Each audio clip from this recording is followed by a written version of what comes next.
So, thank you for sharing your own experiences. I don't want to say I'm glad to hear you went through the same, but I'm glad that you can fully relate. It's very difficult to find that time. I have to admit, most people would argue I should have given up earlier. It was I mean, about, I mean, after, it's always like I should have left the boat earlier, but I mean, you never know. Like as Markus mentioned, there is a lot of emotions involved, so it's very hard. it is, Sorry, I mean, I'm yeah. cutting you, but No, Thomas, you summarized it perfectly. It is exceptionally hard.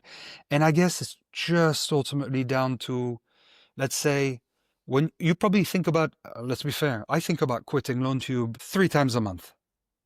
It's normal. Forgive me, but if you're not doing that, then you're not running a thank business you. and as an entrepreneur. Thank you, I think. Markus. Thank you. But I guess it's when you want to quit on every possible level, including the personal. So I have a wife, I have 2 children now, 12 and 11. So 2.5 years ago, they would have been, just shy of 10 years old. And I was also looking at my relationship vis-a-vis them and how it was non-existent, because essentially home was like a psychiatric ward, if that makes sense. And I guess X months or quarters of that ultimately led me to realize that, you know what, it's the right thing to do. And also the timing of having, come across my current business partner and seeing that actually he's trusting me because of my experiences. So actually, because he saw me persevere, he saw me in that phone booth speaking to like dozens and dozens of investors just to close one final round before I decided to leave. He's like, that's the type of guy I want to work with, right?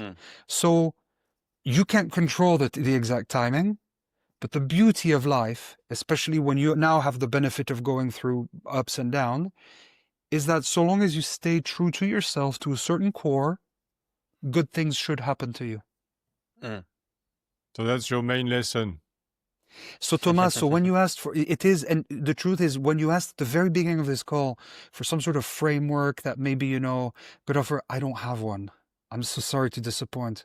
Other than to say, if you're motivated by money, don't become an entrepreneur. Investor, okay, but not an entrepreneur.